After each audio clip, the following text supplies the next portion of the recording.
নমস্কাৰ বন্ধুসকল, welcome to my YouTube channel Assam career latest. আজি পুনৰ নতুনকৈ চাকৰি আহিছে আৰ্মি বিভাগৰ ফালৰ পৰা, যেহেতু ইণ্ডিয়ান আৰ্মি বিভাগৰ ফালৰ পৰা নতুনকৈ পদ মুকলি হৈছে 2025 বৰ্ষৰ কাৰণে।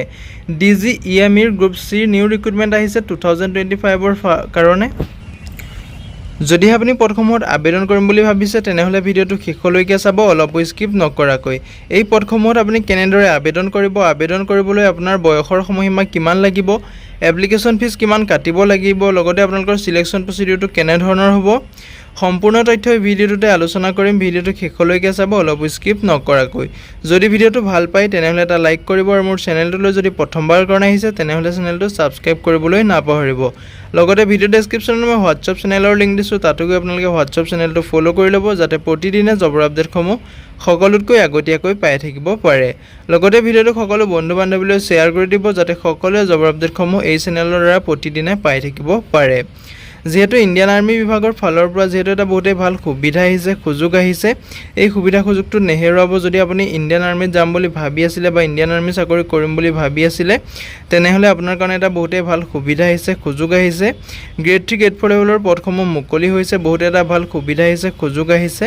আপুনি এই সুবিধা সুযোগটো নেহেৰুৱাব। যদি আপুনি ইণ্টাৰেষ্টেড হয়, এলিজিবল হয়, পদসমূহত আবেদনসমূহ কৰি ল'ব পাৰিব। যিহেতু ইয়াতে দেখিবলৈ পাইছে army DGEME group C new recruitment 2025ৰ ফালৰ পৰা নটিফিকেশ্যন আউট হৈছে, যিহেতু 194 যিহেতু 194টা পোষ্ট মুকলি হৈছে। গ্ৰেড 3 গ্ৰেড 4 লেভেলৰ পদসমূহ মুকলি হৈছে। এই পদসমূহত আপুনি কেনেদৰে আবেদন কৰিব ভিডিঅ'টোতে মই ষ্টেপ বাই ষ্টেপ জনাই যাম। ভিডিঅ'টো শেষলৈকে চাব, অলপ স্কিপ নকৰাকৈ। ইয়াতে আপুনি দেখিবলৈ পাইছে এটা অভাৰভিউ দিয়া আছে। অৰ্গেনাইজেশ্যনটোৰ নেম হৈছে আপোনালোকৰ directorate general of electronics and mechanical engineers DGEME। ইয়াতে আপুনি দেখিবলৈ পাইছে যিহেতু এপ্লাই প্ৰচেছটো অফলাইন মাধ্যমেৰে আপুনি আবেদন কৰিব লাগিব। এপ্লাই লাষ্ট ডেটটো আপোনাৰ 24/10/2025লৈকে আছে।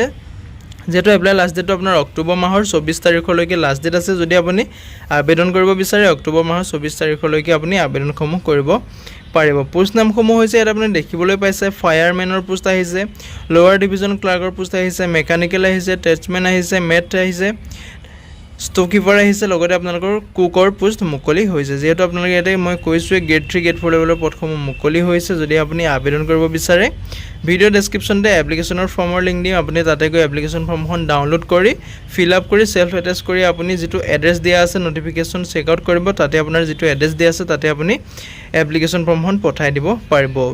ইয়াতে টোটেল পোষ্ট যিহেতু আপুনি গম পাইছে 194টা পদ মুকলি হৈছে। জব লোকেশ্যনটো আপোনাৰ অল অভাৰ ইণ্ডিয়াত আপোনাৰ জবটো কৰিব পাৰিব। অফিচিয়েল ৱেবছাইটটো হৈছে www.indianarmy.nic.in। চেলাৰীৰ ক্ষেত্ৰত ক'বলৈ গ'লে আপুনি 5,200 টকাৰ পৰা আৰম্ভ কৰি 20,200 টকালৈকে আপুনি চেলাৰীসমূহ লাভ কৰিব পাৰিব।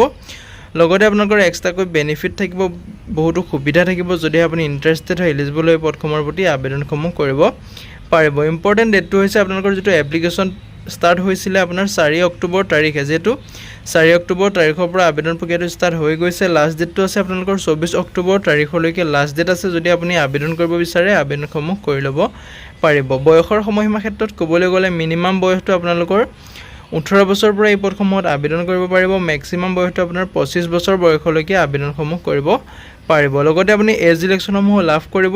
SC বা STৰ কেণ্ডিডেট হ'লে আপুনি 5 বছৰকৈ এজ ইলেকশ্যন লাভ কৰিব।